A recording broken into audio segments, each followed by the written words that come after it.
Assalamualaikum warahmatullahi wabarakatuh. Selamat bertemu kembali di mata kuliah Sistem Informasi Manajemen. Baik, di mata kuliah ini saya ingin membahas tentang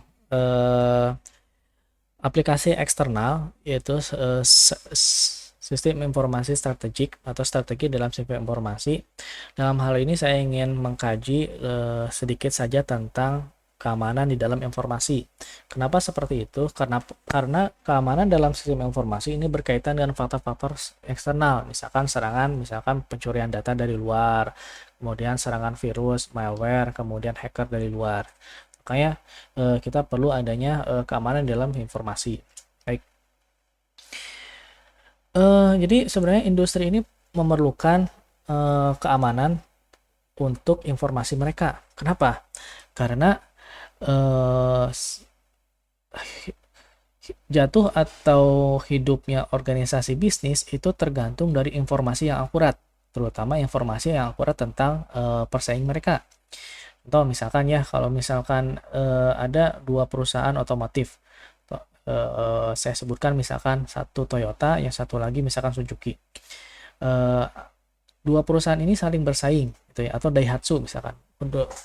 Ketiga perusahaan ini saling bersaing satu sama lain. Nah, perusahaan ini akan diuntungkan apabila mereka bisa memperoleh data terhadap model mobil terbaru keluaran salah satu pesaing. Kenapa? Karena dengan data tersebut mereka pasti akan merencanakan model atau menyusun model yang lebih canggih, lebih baru, dan lebih banyak dinikmati oleh masyarakat. Nah, sehingga memang terkadang ada di beberapa perusahaan besar ya, pencurian data perusahaan, terutama data tentang model-model terbaru untuk industri otomotif itu sebenarnya bukan suatu hal yang suatu hal yang jarang sekali. Itu sebenarnya sudah suatu hal yang umum dilakukan oleh perusahaan-perusahaan besar, gitu ya. Sehingga perusahaan ini perlu adanya keamanan dan kontrol terhadap data mereka. Tuh. Nah, di dalam sistem informasi ya, berkaitan dengan keamanan informasi, maka yang harus dibangun itu adalah yang pertama sistem keamanannya, yang kedua keamanan informasi. Ya, kalau sistem keamanan, kalau kita bicara mengenai data, maka sistem keamanan ini fokus terhadap terhadap hardware. Artinya hardware ini harus diselamatkan, jangan sampai ada pencurian data. Ya. Kemudian data, kemudian software, kemudian fasilitas komputer, kemudian personal. Nah, sedangkan untuk keamanan security information ini menggambarkan proteksi dari komputer dan peralatan non komputer. Tuh. Contohnya apa? Keamanan informasi. Contoh pada zaman dulu ya, ada mesin fotokopi. Maka orang yang memiliki data bisa langsung memfotokopi. Itu pencurian data ya. Jadi keamanan informasi ini bisa kalau kita bicara mengenai keamanan informasi, ini bisa komputer dan bisa non komputer gitu ya. Tuh. Kalau komputer berarti masuk ke ini ya, ke bagaimana melindungi hardware, data, software, fasilitas komputer dan personalnya. Kemudian kalau non komputer ya, misalkan bagaimana melindungi pencurian data dari pengkopian, misalkan ya mesin fotokopi gitu ya, kemudian media-media laporan, buku-buku laporan, print out dari desain gitu ya. Ini non komputer. Tuh. Jadi tujuan dari keamanan sistem informasi itu adalah yang pertama confidential ya. Ini untuk yakin untuk melindungi perusahaan dari pencurian data. Kemudian yang berikutnya availability, menjamin perusahaan bahwa perusahaan tersebut memiliki data dan informasi yang akurat. Artinya data informasi tersebut memang betul-betul tidak dibajak oleh orang lain. Bisa jadi ya kalau misalkan data perusahaan yang sudah disusupi oleh hacker, bisa jadi datanya itu diubah oleh hacker, diubah menjadi data yang lain gitu ya. Ini yang sering terjadi pada data-data, biasanya data-data pemilu gitu ya, kemudian pemilihan umum, kemudian data-data penjualan, ini bisa seperti itu. Kemudian integrity ya, jadi dengan adanya keamanan informasi ini untuk menjamin integritas, jadi integritas perusahaan itu dapat terjamin. Oke. Nah, di dalam manajemen keamanan informasi, dalam keamanan manajemen informasi, ini ada beberapa hal. Yang pertama adalah informasi security management, ya. Jadi keamanan manajemen terhadap tentang informasi, business continuity management, kemudian corporate information system security officer, kemudian corporate information assurance officer, ya. Jadi ini ada beberapa hal yang perlu ditekankan untuk keamanan, untuk manajemen keamanan informasi, ya. Jadi yang pertama, manajemen keamanan untuk informasi.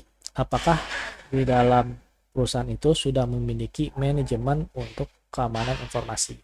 Sudah ada sistemnya atau tidak? Ya. Kemudian business continuity management ini berkaitan dengan keberlangsungan dari bisnis, gitu ya. Kemudian corporate information system security officer, apakah ada orang yang bertanggung jawab terhadap keamanan dari data-data yang ada di perusahaan? Itu harus ada. Kemudian apakah ada orang atau lembaga yang bertanggung jawab yang menjamin terhadap keamanan data tersebut? Itu juga harus ada. Nah, sehingga berkaitan dengan pihak poin keempat ini, sehingga biasanya untuk membangun sistem informasi manajemen di dalam suatu perusahaan, perusahaan biasanya menyerahkan pembangunan sistem ke pihak ketiga. Kenapa? Karena dengan adanya pihak ketiga, maka pihak ketiga ini yang menjadi orang yang bertanggung jawab dan orang yang menjamin keamanan sistem informasi sepanjang masih terikat dengan kontrak. Ya. Oke, nah,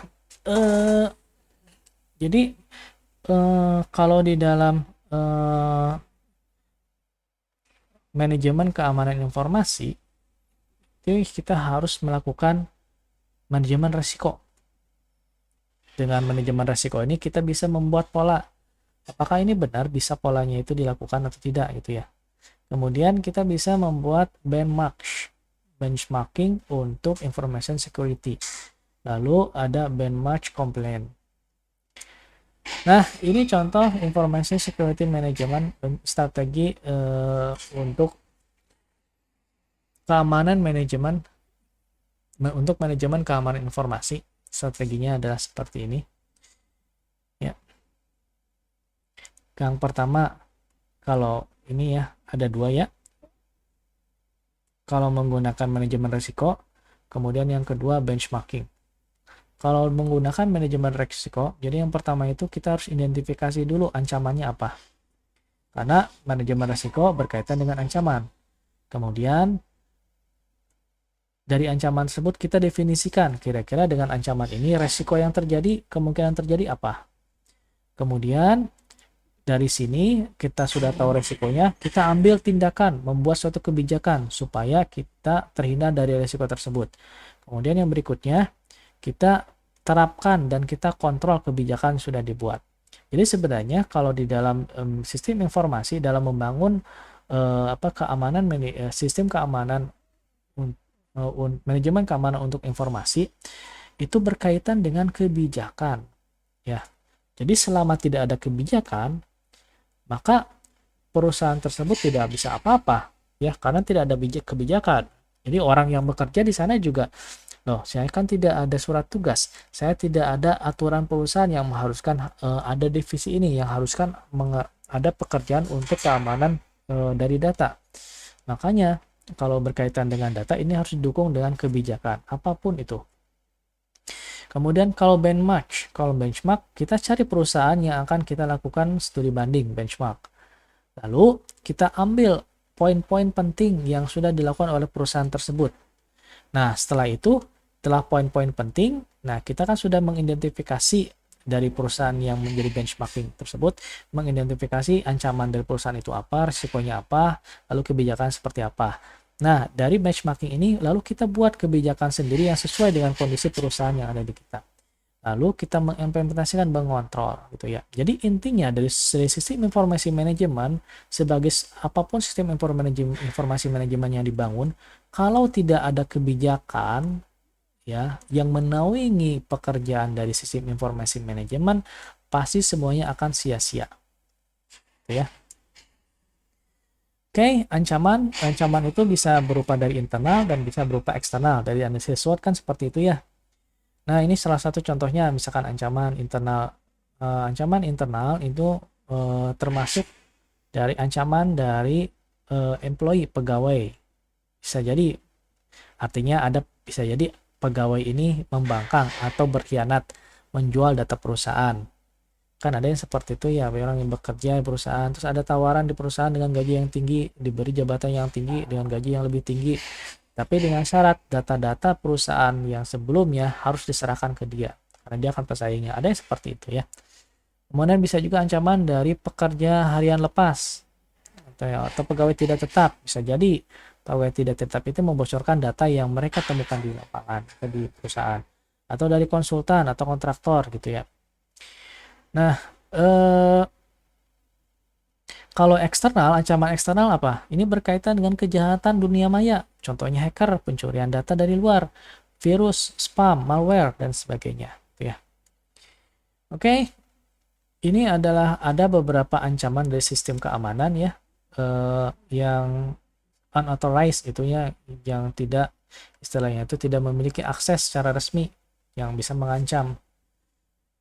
Ya, jadi sebenarnya tujuan dari kebijakan yang dikeluarkan oleh perusahaan tentang sistem informasi manajemen ini untuk melindungi informasi-informasi yang ada di dalam perusahaan, itu ya. Jadi tujuan untuk itu, informasi yang dan untuk melindungi ancaman dari luar dan ancaman dari dalam. Oke, tipe-tipe ancaman, jenis-jenis ancaman. Kalau misalkan berkaitan dengan data yang sifatnya elektronik, itu ya, terutama yang sudah terakses dengan internet, ancaman itu bisa bersifat malware, malicious software. Itu biasanya software malware ini biasanya satu software yang berisi perintah-perintah pemrograman yang disisipkan ke software. Nah, malware ini biasanya ada di apa sih? Biasanya di software-software bajakan umumnya ya, tapi resmi juga kadang ada bagi perusahaan-perusahaan yang nakal. Ya, ini bisa dipakai diisi dengan malware untuk mencuri data-data. Contohnya itu kalau pernah dengar berita beberapa bulan yang lalu, Cina ini memblokir YouTube di Cina ya. Cina memblokir YouTube, kemudian memblokir apa lagi ya, saya lupa ya. Ya, yang pasti YouTube itu diblokir oleh Cina. Dan kebanyakan Google juga diblokir oleh Cina. Kenapa? Karena Cina mensinyalir bahwa YouTube ini dia memiliki dapat disisipi oleh program yang bersifat malware yang dapat mencuri data dari akun si pengguna YouTube, sehingga data tersebut bisa digunakan oleh pihak YouTube ataupun pihak malware untuk dijual ke pihak yang lain ya, atau pihak pemerintah untuk memata-matai ya, bisa seperti itu ya. Kemudian virus ini, yang dimaksud virus ini adalah bukan virus di dunia nyata, virus corona gitu ya, tapi virus komputer. Ini virus ini biasanya menyerang program, menyerang data-data, sehingga data yang ada di dalam komputer itu bisa hilang. Mungkin ada yang pernah mengalami data tersebut, paling serangan virus itu paling ringan itu adalah datanya disembunyikan, sehingga kita tidak bisa mengakses. Paling berat datanya hilang semua. Ini juga pernah terjadi pada teman saya ya, ketika dia pakai hard disk eksternal, kemudian dia colok ke komputer temannya, di komputer temannya ada virus, tiba-tiba datanya semuanya hilang. Bukan disembunyikan, tapi hilang semua. Ya. Kemudian worm. Kalau virus, virus, saya lihat karakteristiknya. Virus itu kenapa disebut virus? Karena dia program komputer yang dapat mereplika dirinya sendiri. Jadi contohnya tadi misalkan ada flash disk, colokan ke komputernya kena virus. Lalu ketika flash disknya dicabut, data-data di dalam flash disk kan disembunyikan. Sambil virusnya itu ditanam di flash disknya. Ketika flash dicolokkan ke komputer lain, virus ini akan menginfeksi komputer yang lain. Nah, ini maka disebut virus. Tapi kalau worm itu bertindak sebagai virus, bedanya dia tidak bisa mereplika. Ya, itu bedanya. Tapi bahayanya sama, keduanya bahaya. Bahkan worm itu lebih bahaya kalau dia sudah masuk ke sistem komputer. Ya. Kemudian Trojan Horse. Trojan ini biasanya suatu program yang sifatnya itu mengganggu kinerja dari komputer sehingga kinerjanya menjadi lambat. Virus juga bisa seperti itu akibat program replika diri sehingga prosesor bekerja lebih cepat, RAM digunakan lebih banyak sehingga kinerjanya kurang. Tapi kalau Trojan ini langsung menginfeksi ke dalam sistem informasi, ke dalam software, sehingga software itu ketika dibuka lambat. Sistem informasi ketika dibuka error gitu ya, itu Trojan.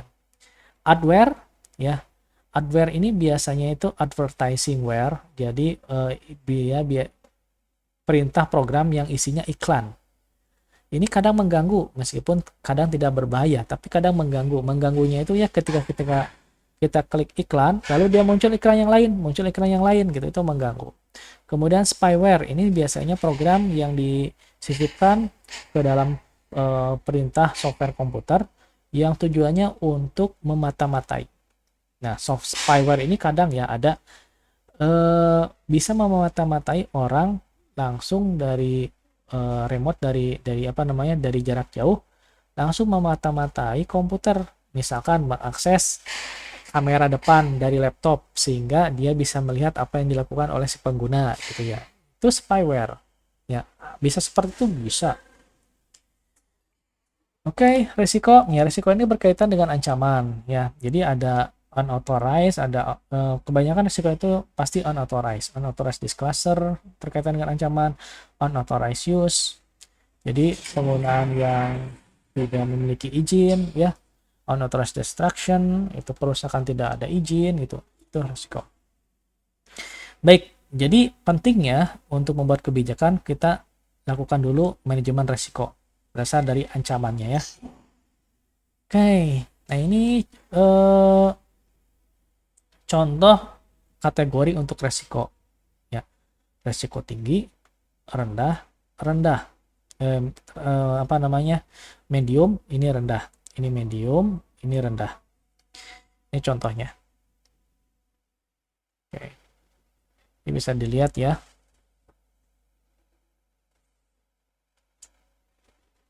Oke, kemudian repolan manajemen risiko. Jadi harus dilaporkan manajemen risiko seperti apa. Supaya apa? Supaya orang lain itu juga tahu risiko terhadap perusahaan itu apa. Kemudian pengembangan kebijakan dari keamanan. Oke. Biasanya untuk membuat kebijakan gitu ya, ada beberapa fase tahapan. Paling tidak itu ada 5 tahapan. Tahap pertama itu tahap pendahuluan ya. Jadi apa yang dilakukan? Membangun project team, kemudian membangun steering committee gitu ya. Lalu tahap kedua masuk ke dalam pengembangan kebijakan. Apa yang dilakukan? Harus ada konsultasi antar semua pihak gitu ya. Masuk ke tahap ketiga, konsultasi dan persetujuan. Jadi dari pengembangan kebijakan ini sudah ada draft.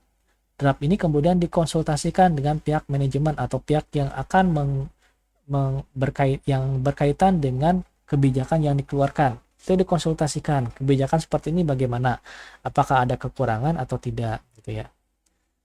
Kemudian masuk ke tahap keempat. Kalau misalkan ini sudah disetujui kebijakannya, masuk ke penerapan sama pendidikan. Jadi harus ada sosialisasi, harus ada pelatihan tentang kebijakan nanti yang akan diterapkan ya. Ini masuk ke dalam unit-unit dalam organisasi. Kemudian yang berikutnya itu adalah lebih luas lagi, dilakukan diseminasi kebijakan lebih luas. Ini masuk ke dalam organisasi, unit-unit organisasi. Ini tahap-tahap kebijakan. Oke, kontrol ya. Jadi setelah ada kebijakan kita harus melakukan controlling ya. Kita harus melakukan fungsi pengawasan untuk kebijakan.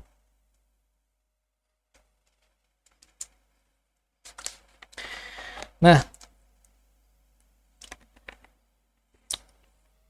berkaitan dengan sistem informasi, proses kebijakan, aspek proses controlling ini bisa dilakukan dengan menggunakan komputer.